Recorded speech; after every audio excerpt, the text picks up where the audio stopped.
What's going on, everyone, and welcome back to the Star Wars Exchange. The Mandalorian and Grogu is only just about a week and a half away. We're both extremely excited for it, and we're going to be bringing you sort of a podcast series that we haven't really done before, a little The Mandalorian Revisited. We're going to go through all three seasons, starting today with season one. Mike and I have just rewatched it, and well, we're gonna tell you how we feel about it, sort of 8 years odd after release. So, Mike, what were your first impressions upon The Mandalorian season 3 after revisiting it now? And yeah, how is that going to fuel your excitement for The Mandalorian and Grogu? Tell us how you're feeling after the rewatch. Well, the rewatch is going fantastic. I was hesitant to rewatch the show because I think I've seen seasons 1 and 2 like a gazillion times. So I was like, yeah, it's just gonna sound like the same music and great, and this and that. But I mean, genuinely, while yes, it's like it hits all the beats for me, and I'm like, oh yeah, I feel nostalgic about this and that. This series has aged very well. Well, the first 2 seasons, I should say. Like the original run of the show has aged really well. Those first 2 seasons coming out the gate, like, oh my god, they took over the world. Everyone was talking about the Mandalorian and Baby Yoda. I mean, I felt like the whole world had like a front and center seat to the show. And I'm just like, yeah, I see why. And I see why people fell off from Mando season 3 in the middle, where the people followed to Mando season 3, and then they just like there's such a sharp decline because the quality was not there. And these 2 first seasons, just if there's a way to put it, it just feels like magic. It just feels like ILM and Lucasfilm and Jon Favreau and company. It just feels like everyone was just I've been saying this phrase a lot, but firing on all cylinders. But I mean, they were crafting really something special. And going back and seeing the show and hearing about that the Mandalorian and Grogu, people that seen like the special look or whatever, they said it really feels like the first 2 seasons of the Mandalorian, where it's just good fun.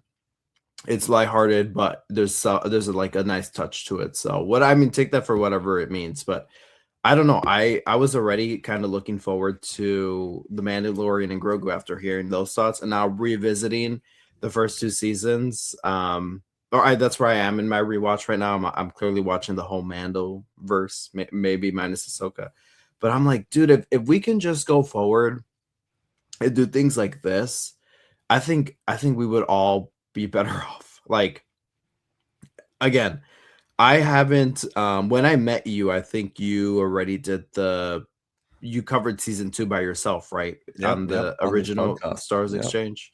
Yeah. So that's awesome. I never got to cover it because it was during COVID. I took a backseat to podcasting.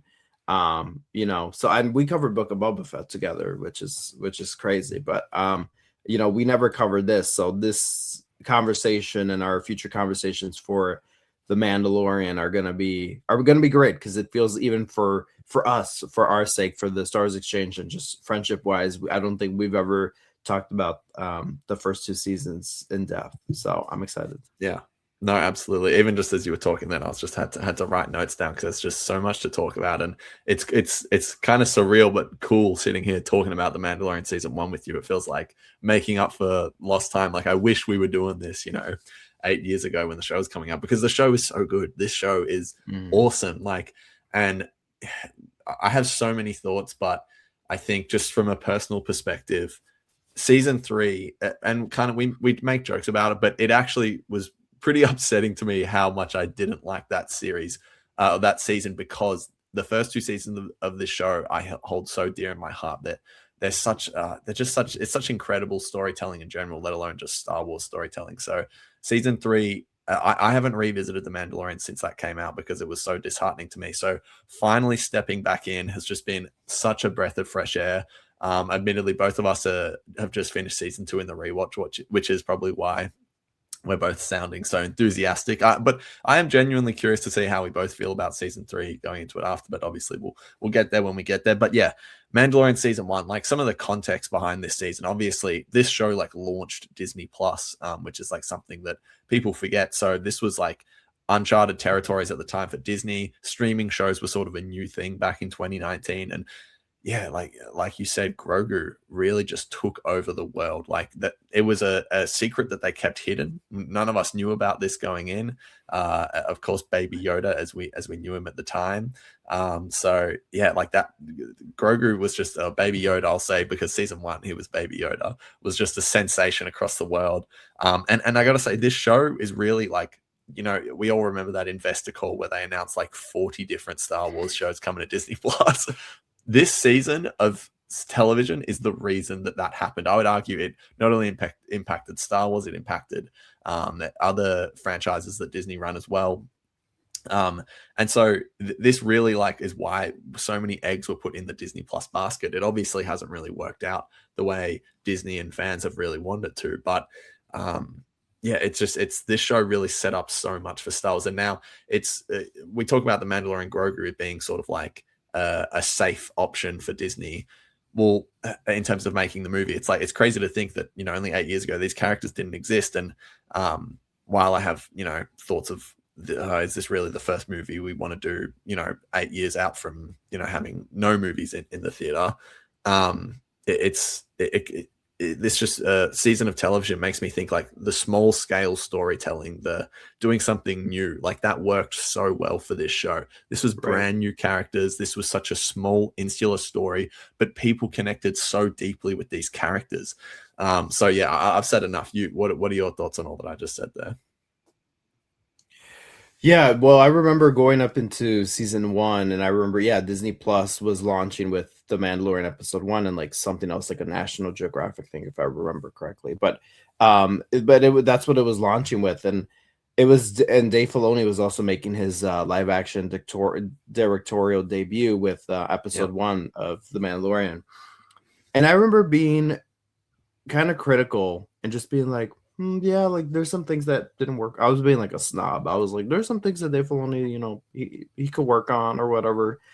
And I rewatched this back and I'm like, dude, that first episode is a banger. I mean, shout out the script for sure, because it has to do with the writing, but the way everything's directed. And I know Jon Favreau was probably there, like holding Dave Filoni's hand a little bit, but still, like, just what a triumphant beginning for the show. Like, and I get chills thinking about that iconic ending scene with the bassinet, the oh yeah, opening, just that silhouette of Grogu, Din putting his finger into the bassinet. Yeah, it's so beautiful. Fantastic. I love that shot right there. It's beautiful, and then you see Grogu's little hand reach out, and then the music building up. I mean, it was just, look, I don't say this a lot about many shows, but I will say this about maybe Daredevil season 1, maybe, but I'm gonna say this about Stranger Things season 1 and Mandalorian season 1. It's lightning in a bottle. It truly is.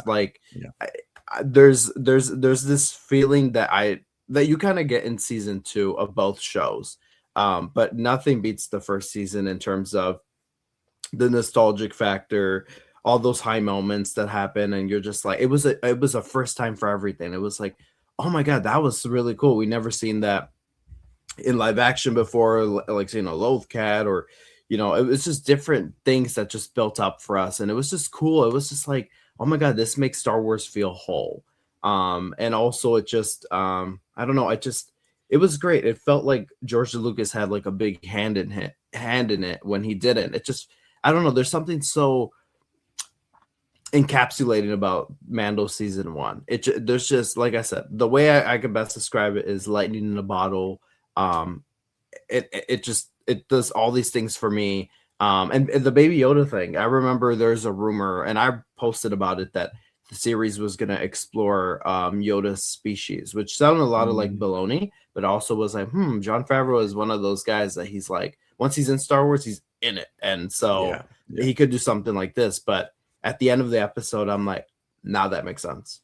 So, oh man, it's just been such a whirlwind going back and watching this show. And it you're right. It, like, looking at all these shows now, it's just like, man, like maybe this is not what the outcome was supposed to be. But I mean, we had a really strong beginning. We had a strong beginning. And I feel like maybe they just need to fix some things and go back and realize the blueprint that you started out with and kind of do a reset because yeah, I just feel like we've just kind of lost the plot a little bit. But when you go back to the beginning, it's like, man, it's like that one DJO song where it's like that where he mentions Chicago. It's like end of beginning or something like that. Yeah. But anyway, so yeah, I don't know. There's a lot of love for this season. There's a lot of highs. Very few lows for me, but there's a lot of highs. Yeah, definitely. And I think, yeah, to harbor the point that I just made and you touched on there is like, this is how stories should be told. We shouldn't be making decisions about what stories are going to be told by executives. Let creative people make creative decisions and do something new. Like The Mandalorian wasn't this massive risk, but in a way it was, because it was about a character that no one knew. What proceeded after the Ahsoka show, the Boba Fett show, the Han Solo movie, it was all the familiarity. Don't get me wrong, I like a lot of those projects, especially Solo, but doing something new, taking a risk, it pays off well. Even Andor, like that was a massive risk, and look how critically acclaimed that show is. So yeah, I just think of innovation when I think of The Mandalorian, because the whole story behind the volume, we won't go too deep into that, but that is a big factor of The Mandalorian season 1 and this iconic look that I have. We were all sort of wondering, like, how are they making this show? And then you watch the Disney gallery and you see that they've invented this whole new technology to make The Mandalorian. And unfortunately, Disney got ahead of itself and just thought, let's just make everything on the volume. But it's like, no, this show was made with this technology in mind, which is just, yeah, why. I mean, I can't say enough good things about it. So let's start talking more about, the specific things that go on and sort of our highlights, potentially lowlights. I guess the season structure is we've got sort of the original, the first 3 episodes are sort of like a movie, a self-contained story in themselves. Then we've got our 3 episodes, our 3 different side adventures. We've got the farm, we've got the Tatooine episode, we've got the prison episode, Mike's favorite. Then we've got our sort of finale doubleheader. So Mike, talk me through your highlights, your lowlights. What stood out to you upon rewatching? You know what? I was like, I know what the strong episodes are, and I've already rewatched the strong episodes for like the gazillionth time, so I wasn't eager to rewatch those. And I'm like, oh, those low points in the show. Ugh, like Dave Filoni started off with a banger episode, and then when he does the Gunslinger, I think it's called episode 5. Yeah, it is just like, oh, and then that forest episode, it's just so long. So this is what my mind was going into this season. Dude, I had a great time. The forest episode, the village episode, I know it's a take on Kurosawa's story with the samurai, but you know what? And we already seen that story done in Clone Wars with the bounty hunters training the villagers. It still feels fresh, and I love the spin on it with Cara and Mando. Like, that's our introduction to Cara Dune, who might be making a return to the Star Wars galaxy. Here goes Bill Burr's character. Inside joke. But no, truly, I feel like when I rewatched it, I was just like, dude, this episode is great. It was just, I think you said this, but it was full of zen. Like, it just felt so peaceful, and we had a chaotic beginning. Amanda was on the hunt. Like, it was such a well-needed episode, and I felt like they really thought it out, where it was like, wait, let's take a moment for Mando and Grogu to take a step out the grim world that they were just leaving of the hunted, and let's go and drop them in a forest setting. And then there's still danger out here in this quiet forest, and then you're reminded of the danger at the end when there's still bounty hunters after Grogu. So it's just like, damn, like that was such a good turnaround there. And then Gunslinger, I was just like, oh, here we go with this episode. But I had a good time with it. I mean, the wannabe bounty hunter was definitely annoying, but that was the whole point. It was supposed to be this obnoxious dude. And I mean, the acting could have been a little bit better from the guy. I mean, like a lot better. But still, I'm just like, but I think he sold it well, where you're supposed to get this obnoxious bounty hunter, and when he's finally killed off, it's just like, yes, like, shut up. So I don't know. I really like the Gunslinger as well. I went into it being like, oh, I want to get this episode over with. I want to watch, like, the episodes with, like, the Marshal in it already. I want to watch like season 2. I'm like, let me just get over this. So I put it on when I was going to bed, and I stood awake the entire time. Usually I watch them in my lounge area, and I just have like all the surround sounds and visuals to go with it. But I was like, I'm just gonna knock out with it. No, it was great. I watched the whole thing, and I was like, I was just truly encapsulated. I was like, damn, this is a cool concept here, and the whole thing with Fennec Shand in Fennec Shand's involvement as well. And also, I completely forgot the whole speculation from the episode at the end with Fennec Shand like on the ground and people making all these videos of who it was. Was it Darth Maul resurrected? Was it Boba Fett because he had a similar sound effect from when he walks in The Empire Strikes Back? I was like, oh my god, dude, these are great times. Like I'm just like, oh, these were great times. And then the Prisoner episode. Love that episode. I can't like every time Ari hates on it, I'm just like, you crazy twee. I love that. Let me make something clear. I don't hate that episode. He hates I it. find those 2 Twilight characters not very enjoyable to watch on screen. Why'd you touch your were you I just wanted to say that in a respectful manner because I do enjoy the episode. Okay. I like Din's journey in it. I actually liked Mayfeld a lot. I know that's like, oh, you're just saying that because the Believer was so good. I liked Mayfeld at the time. The droid was cool. The Santa Claus looking guy I didn't love, but like that episode is a mix. But anyway, you go on with your thoughts on how much you love this episode though. Yeah, it seems like some people don't like Twi'leks around here. Well, Ayla Sakura is gonna have a chat with you. I like Hera. Oh yeah, Hera too as well. Listen, Prisoner episode, like the music was just so in with that. Like the Ludwig knew exactly the style that when John was going for comes in and it's like that sort of bass to it. It's just like some hip hop. Like I love it. I genuinely love that episode every time. Like I don't think I appreciated it when it first came out, and then I think during COVID while I was doing a rewatch in hype for season 2, I was just like, yeah, this episode is it. Love that. And I've listened to that episode soundtrack like so much when I used to do janitor work. I would just put that song on. It would just get me through my whole shift. Like I love that soundtrack. But I mean the episode it was just like I love it because you end up seeing already how far and different Din has come, and we're barely getting to know the character. And you see him, this is what his old life was like with his old antics and crew, and this is what his new journey's on. So you got to see, it was just kind of like staring in the mirror a little bit. And I mean, it was a cool twist at the end too, when he brings the tracking fob or whatever, the alert system into the base. Oh, that was great. I get it. The Twi'leks, it's just like, this is one of those things that if I watch drunk, I would have a really great time. I'd just be like, drunk and with company. By yourself sober is a bit like, what is going on? Ari and I. Why does she keep sticking her tongue out?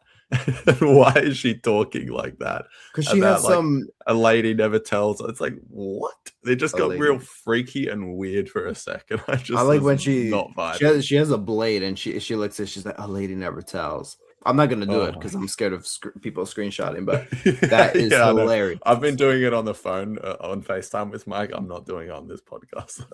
Maybe one day when we open up. I'll do that one bit where he goes with the brother, the door closes, and then Mayfeld's like, "What do you mean? What about your sister?" And then he's like, "Yeah, what about her?" It's just like, what is all these characters are so like cut. Like honestly, if me and Mike like got drunk and watched that together, we would probably have the best time ever. But just about to say, some of the characters, it's just so like cartoony, weirdly written.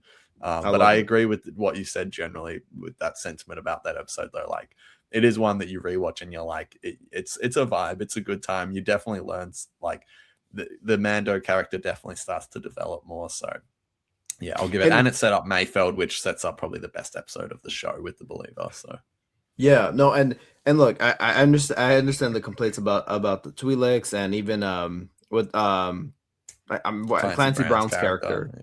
Yeah. Hilarious, but it's just like, you know what, it just feels like a fever dream of bandits, and it's just like, oh my god, this is like the worst crew, but also like it's just funny to look at. I'm just like, dude, but yeah, I'm thinking about all that, and very camp. And you know what? Matt Lanter's in it too. Not that it makes it good, but I'm just saying Matt Lanter's in it, which is great. You know, he played Anakin Skywalker. He plays the egghead that gets killed. And then Also, this Zero episode is played by the same guy that played Two Boots in Mole Shadow Lord. Shadow Lord. That's a little fun fact. Oh yeah, there you go. Yeah, so I mean, there's a lot to like from that episode for me. And you know what? It had some really great action sequences too. And it was just, I was like, oh my God, like what is this New Republic? Like I remember just being kind of thrown in and being like, the New Republic. Okay, so they still fly X-Wings. Dave Filoni's Maybe in the Dave. Oh yeah, Dave. The directors made a little cameo at the end, which is great. Deborah Chow, Rick Famuyiwa. So this episode just to me is just like, hey, we're doing Star Wars and we're having fun. And I'm just like, yeah, I got that vibe completely. And again, it was still furthering the story. And these 3 episodes, the Gunslinger, the Village episode, and this the prison episode, I'm just like, yeah, it was just sporadic fun in different ways for me. I really enjoyed all the different elements of it. And then the penultimate. I'll jump in to talk about the 3 episodes quickly, then we'll move on to the finale. But yeah, I agree with what you're saying. It's definitely something at the time. I remember it was like frustrating to watch because we were so interested in like sort of the overall overarching story of the season. So at the time, you're sort of like, can we hurry up? Like it's fun to sort of spend time with Mando and get to know him and Grogu and stuff. But at the same time, yeah, we wanted to figure out what was going on with the Mandalorians and all that sort of stuff. But I do agree with you like a lot. Going back, I had this. I'll tell you what. Chapter 4, the Kurosawa episode. I actually like that one at the time. It is just a vibe. The music is so zen. Like I said, it's an absolute vibe. Cara Dune gets introduced, and that was probably the best of Cara Dune that we got in that episode. You got the classic Grogu. I've got the bubble somewhere of him drinking the soup. Like just a lot of like classic Star Wars stuff. It was just good fun. Yeah. And I wonder if we'll ever follow up on like the widow that Din was sort of like interested in that episode. I'd be curious to see. But yeah, that planet was just cool. Movie. Yeah, maybe.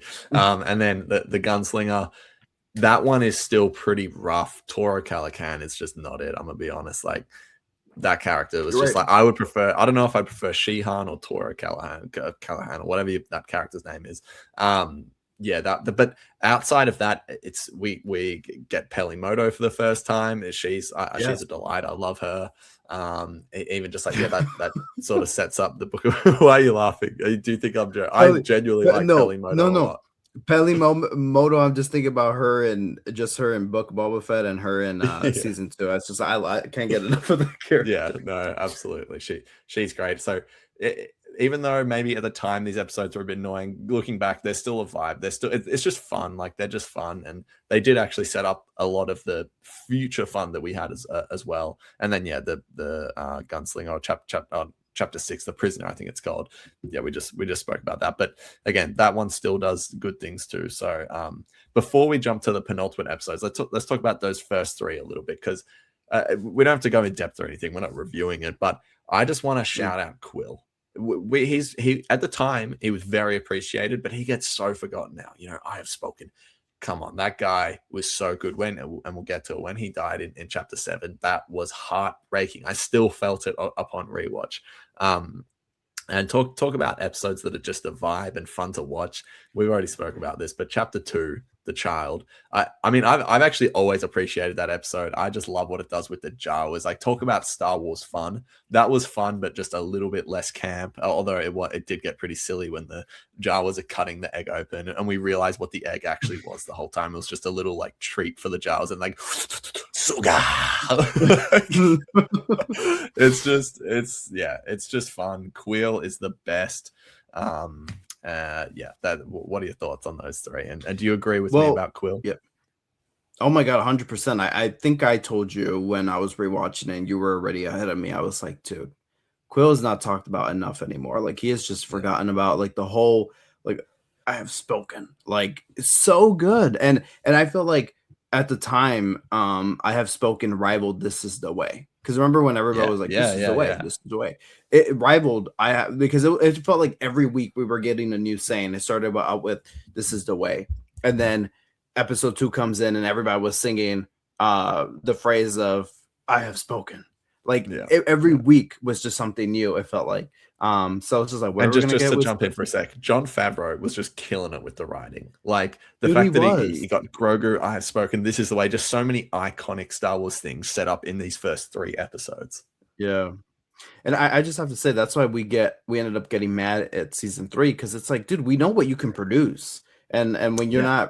not producing quality work, it's like, yeah, I'm gonna call you out. It's like when one of my students, it's like, dude, you've done better writing than this before. Did you give up? Did you not try? Like, what's going on? Did you have a rough night at home? Like, you start asking these questions. So when we're rewatching this, it's just like, it's a celebration, because it's like, dude, I forgot what you could do. But it was funny because I remember everyone saying episode 2 and episode 4 of The Mandalorian were all filler. And I'm just like, how? I hate when people say, I mean, it's a cliche now, but I hate when people say filler. But I mean, truly, because I'm just like, how did you just take all that was given to you and just be like, yeah, it's filler? Yeah. It's like, I understand if you're frustrated with not getting all the answers right away. Because I mean, I was frustrated. I feel like I didn't really enjoy Mando season 1 until later on, when things started fitting a little bit better. I get frustrated with math, because if I don't understand it right away, like, I'm just frustrated. I need to see the end point of this. If we're starting with the basics, I'm like, oh my god, I just know something more difficult is going to come along the way. Show me the bigger picture, and then I'll be able to like process it in my mind better. And with The Mandalorian, it was just like, what's the context of this show?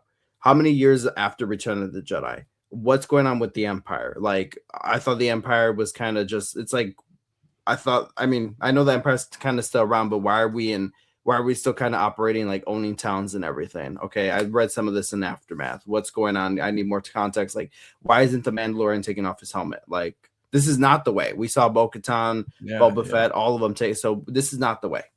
So it was a little bit frustrating, because my beliefs were challenged. Our beliefs were challenged. And for me, it depends on the person you are. But for me, it was just like, oh, what is this? I feel like Jon Favreau is like just like a Star Wars movie guy, and he hasn't watched anything else. But that is how it felt. And it was weird because he voices a Mandalorian character in the Clone Wars. Right, so where like, it's you like, should know. Hello. So, right, a guy that takes off his helmet. So, but when things start making sense and you see the larger picture, it's like, oh my God, Jon Favreau cooked here. Yeah. So, and ideally, this I just want to say before I just finish off my thoughts on these first 3 episodes, this is a baby by Dave Filoni and Favreau. Dave Filoni was off working on his own animated show of Mandalorians. I don't know what he was going to do. Maybe he was going to deal with this, the Ren clan from Rebels, or maybe he was going to do something with Bo-Katan. And Jon Favreau had come to Kathleen Kennedy and pitched an idea for the Mandalorian. Like, I want to do this show. And Kathleen Kennedy was like, hey, why don't I put you guys together? And that way, Dave Filoni brings all his Star Wars knowledge and creativeness that he has from himself and also got from George, and then bring his ideas together, and we'll bring wherever you're coming from, and we're gonna make something awesome. That was all Kathleen Kennedy. So you can sit here and say Kathleen Kennedy this, Kathleen Kennedy that. I would agree with a lot of those points, but I'm like, that was genius from her to do that. Because any Disney executive would have been like, oh, yeah, great. All right, Jon Favreau, you have your live action show, and then Dave Filoni, like, we'll have your show, and we'll make tons of toys off it, and it will support with what's going on with the live action show. No, it's just like, oh, my God, like, Kathleen Kennedy was like, why don't we make it one thing, and then, cool, streamline it. Awesome. So these first 3 episodes, I mean, dude, it's a great trilogy of episodes, a great batch of episodes. I love episode 2. I was telling Ari, like, rivetingly, about one of my favorite scenes in The Mandalorian, maybe one of my favorite scenes in general, is like this super serious stuff that we've been seeing with The Mandalorian. Like, as soon as he enters, he like kills a whole bunch of dudes in episode 1, and then here we have him in episode 2 with this like funny ass music, and just sitting in the sandcrawler with the Jawas, like dun dun dun dun dun dun, dun, and like the sandcrawler's moving, and he's moving with the Jawas like side to side, and then he hits his head. Oh my God, it is. And then the music, I'm just like, I cannot stand these people, bro. Like, it is just so funny. I'm just like the juxtaposition of everything there, and also just like just what a fun moment. And I actually put the episode on for May 4th for my class, and they loved it.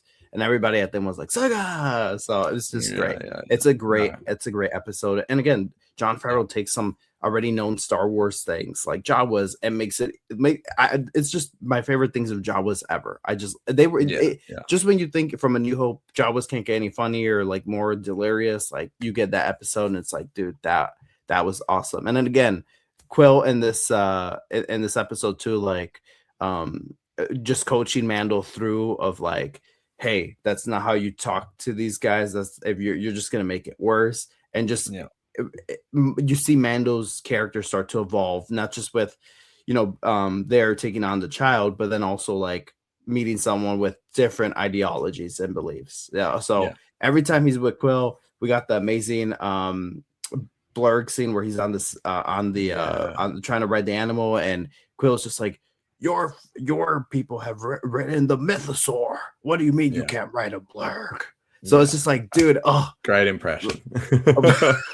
I love Quill, so yeah, I have spoken. Absolutely.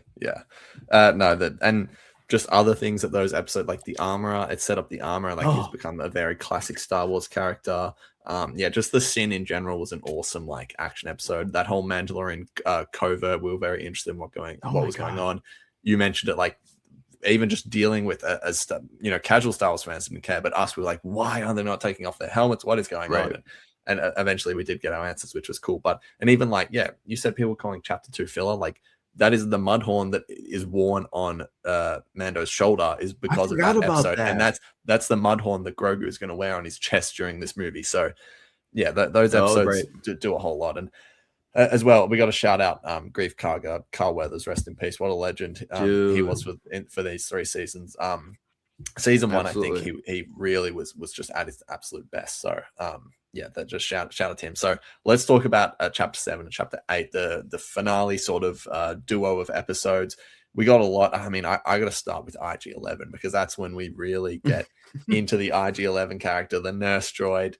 That was awesome. And then it's so sad seeing Quill go down. That final shot was tragic, but I don't know how do you look back on these finale episodes? Because at the time they were really widely celebrated. Do they still stack up to you? 100%, and even more for me. Because again, I was frustrated that I wasn't seeing the bigger picture. I was impatient. I was like, why this, why that? Who's this Moff Gideon warlord? Like what this and that. Why is the Empire here? Like who's this guy? Like. I just things weren't making sense, and I feel like at times I still overall at the end of season 1 I was like, oh my god, that was good, but there was things that bothered me because I wasn't getting it. The last 2 episodes, well, I just want to say on IG-11, thank you for shouting out Carl Weathers because man, there's a lot to talk about from this season, but IG-11, again, Jon Favreau taking something that Star Wars fans love, like IG-88, and seeing him in action, and that, that whole action sequence and the first episode, it's like, dude, this is what other TV show is doing something like this? That's something like that IG-11 scene in the first episode. That's something that only like the animated shows can. I was about to say the forbidden word cartoon. That's only something only the animated shows can pull off. And they did it, and it looked amazing. And even with the Mandalorians in episode 3 coming in and jumping in, oh my god, dude. So, anyways, the nurse droid, and I love that he's voiced by Taika Waititi. Completely forgot about that factor. The nurse droid was great. The evolution of it was great. I mean, at the end when IG-11 died, I think I shed a tear when I was watching. I was like, that was so impactful. It's a storyline we forget about, like Din being scared of droids and that whole thing. So you kind of forget about that, but it's a cool thing to look back on and be like, oh yeah, he's gotten over that. I love his attitude and sass that he has when he's oh my god, and the whole meme about him trying to detonate himself in the first episode. It's I will start detonation sequence, and it was just like I remember all the memes about self-destruction. Yes. So, and then in these episodes, I love when Mando and him have like a heart-to-heart moment, and he's like, "I'm a droid. I can detect the sadness in your voice. I was just like, oh my god, But dude, that is also, great. IG-11 is the first character in the Yep. show to see Grin. Right. Grin. That's their Absolutely. couple name. Right. See Din's face. So Couple. yeah, that was an awesome moment in itself. Like it was sort of a weird one because it's like, okay, we all know it's just going to be Pedro Pascal's face and whatnot, but it was still just a great moment, really well delivered, and that was, I think, that was the perfect way to do the face reveal, which, you know, and then in season 2 they just ramp it up with the way they used his face and everything, but that really laid the foundation there. Yeah, and just to finish off my thoughts, these last 2 episodes when Quill goes down, I mean, just the way that was set up of Quill going back to the ship and them already figuring out their ploy. I mean, that was fantastic, and we're used to the characters making it out alive sometimes. You know, we had that like animation brain where it's like, yeah, they're gonna live, and this is just kind of like a cheat out moment. It's like, no, it was not. It was not a fake out. It was like, I love that you just see the speeder bikes approaching, and then you see Quill on the ground, and Grogu's gone, and you see Quill on the ground, and you get this sad like low guitar riff. It was like, I was about to say those few little strings that play. Tragic. Oh my god! I think I cried at the time. I just got teary eyed thinking about that. That was, oh my god, that was just. Oh my god! And then also to add to that, at the end, where at the very end of these episodes, where Din sets up the like the sort of memorial for Quill and puts his little masks on the rocks, like, man, that the story just between those two characters in season 1 is really like when this show is just at its best and firing at all cylinders, as you would say. Yeah, right. I'm just getting chills thinking about their dynamic. Seriously, listen. I don't think he was killed off too early, but I also just wish that he kind of lived. Like, I mean, it just brought out some great moments, some of the best moments from the show. And long live Quill. I need to go buy his Black Series. That's what I'm gonna do tonight. Yeah. No, for sure. And just a few final shout outs. Warner Herzog's I'm not even gonna try to say that because I'm just gonna say it wrong. Yes. His character, a few iconic lines that have done the memes. I would like to see the baby. And then even, I can't think of an underrated one when Grogu's in the room and Carl Weathers is like, he is sleeping. Like, we cannot look at him. And then Warner Herzog goes, we will all be quiet. It's just like, this is just ridiculous. Like, it's so funny, but so serious at the same time. Just absolute peak. Even, like, Grogu's moment with the Force as well, having his Kanan moment like that was a really cool thing to see.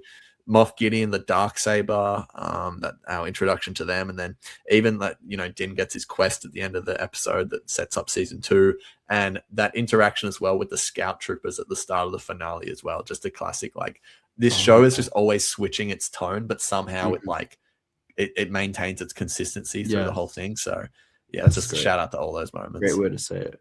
Yeah. And I think back to Celebration 2019 in Chicago, I was one of the first people because they blacked out the stream. They were like, I remember Jon Favreau was like, all right, viewers at home, we're going to take a break from you. We'll be right back. We're going to show something exclusive here at Celebration. And they showed us like the sizzle reel of everything. And I remember just seeing all the concept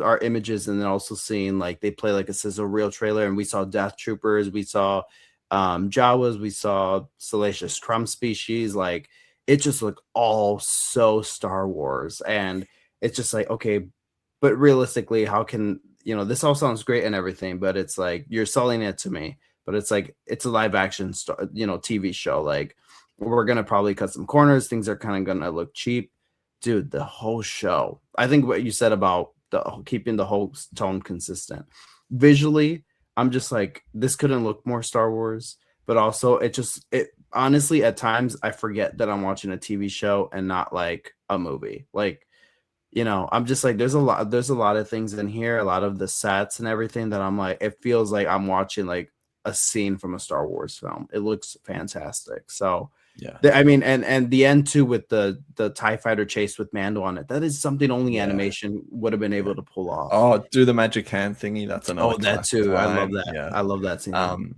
Okay, some rapid fire questions before we wrap up here. Favorite episode, And where does this rank in the 3 seasons? Obviously, it's in the top 2. Give me the answer to those 2 questions.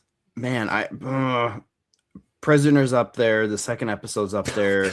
The Prisoner is not up there. Yes, it is. The finale's up there.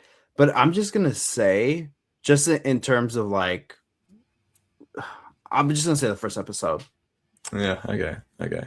I'm gonna go. I think I'm gonna. It's been my answer for a while. I'm going chapter 2. Dude, I just love that episode. Yes, 100%. It's yeah. The finale 7 and 8 are a close second. Chapter 4 has a special place in my heart. Like, yeah, it's a tough answer, but I think I'd go chapter 2. Yeah, no, dude. And it's like it's our first moments with Grogu, like properly as well. So something there. Okay, so where does this rank? Like, obviously, season 3 is at the bottom. Season 1 or season 2? What do we think? Oh, this is unfair because I'm just coming off season 2, but season 1 was easier to watch and it was more of a delight. Like, it was just more consistent. Season 2 is a little bit more scattered a little bit. You're kind of thrown in every direction. I love season 2, I really do, but I'm just gonna say season 1 because lightning in a bottle, all the classic feels, nostalgic feels for things that you hadn't sometimes even felt before.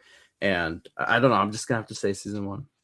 Yeah, I'm gonna cheat a little bit on my answer because and sort of say both. Like this, season 2 has higher highs. I think season 2 has better individual episodes, which we'll talk about on that episode. But season 1 as one season, if I was just gonna sit down and watch a full season of one of them, I'd want to do season 1 because it feels like the movie plus just the nostalgia is just unbelievable. All those little moments, like it's much more. I'd like to just sit down and relax and decompress to season 1.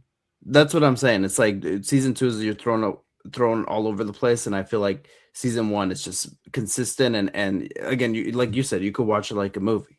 I finished season 1 in like a matter of 2 days. Season 2, it took me like a week and a half just because I got to the Ahsoka episode, and I'm like, So anyway, season 1, fantastic. Okay, last thing.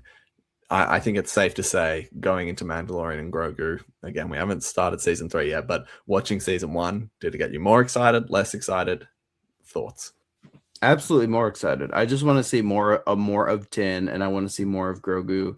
And it's unfortunately, it's a very unfortunate about Carl Weathers, but I just want to see more of these classic characters that we met in season 1. It's kind of hard because Carl Weathers passed away. IG-11 is a skeleton now or something, and Cara Dune's not there, obviously. So I don't know. And Quill's dead, but I would love to see maybe Mayfeld, but I would love to see the return of just the adventures that we had in those 3 random episodes in the middle. I don't want to say random, but you know what I'm saying. I want to see more of that in the movie, just having fun. And I do. For sure, and I'd say by all reports, it sounds like that's all we're going to get. So this definitely, when this movie was announced, I was a bit, they're going real safe with this one. But again, I hadn't touched Mando since season 3. Rewatching this just reignited the passion, reignited the love for this specific section of the franchise. So, okay, I said last thing, but this is seriously the last thing. I was going to do this on our mole episodes, but obviously we took quite a break off of our doing podcasting for about a year and a half. I think, start with the Acolyte was coming out fresh off Mando season 3, all that sort of stuff. So we sort of lost track of our episode count. So since Mike has joined the podcast, this is actually our 103rd episode. So we didn't celebrate the 100th episode at the time. We were reviewing Mole Shadow Lord, but I thought now would be a great time to just say, Mike, 100+ episodes doing the show with you. It's been an absolute honor. It's been amazing. I remember sitting up in, my parents' attic by myself, recording episodes where I did like 30 odd by myself, and it was fun, and I had got some skills that I needed to come and match your level, but it's been just an absolute delight going for 100 episodes with you. So just shout out to you for joining in on the fun, and the Star Wars exchange is going strong almost 5 years later. Yeah, absolutely. And I mean, you still got nothing on my background. So well, I've moved still like trying, though. Twice since we since we started. You keep trying though. You keep trying. No, but 100 episodes is insane. I remember when you crossed 100, and I think I was only like at 50 or something, or whatever, 30. and you crossed 100, and I'm like, dude, that's amazing. I to be there one day, it would be great. So yeah, we're here, we're there, and that's exciting. So yeah, I mean, it took us how many years is it now? 4 years, 5 years, 4 years? Started at the end of 2021, so 4.5 years. Yeah, 4.5 years. Wow. I know I was throughout watching Mandalorian, I'm like, Book of Boba Fett, we covered that, like insane. So yeah, and I mean we were mentioned on the news last week for Star Wars Day in the Chicagoland area, so that's pretty cool. So I mean, yeah, the Stars Exchange is forever strong, and we will be present at Star Wars Celebration Los Angeles. Absolutely, yeah. Very exciting time. Celebration coming up. Mandalorian and Grogu, Ahsoka season 2, Maul Shadow Lord season 2. It's all happening. So yeah, can't wait for that. But until we're going to be covering season 2 and season 3, we hope you enjoyed this one. You can follow Mike at @all_Star Wars. You can follow me at Star Wars_exchange, both on Instagram there. Until our Mando season 2 revisited pod, may the force be with you, and we'll talk then. I have spoken.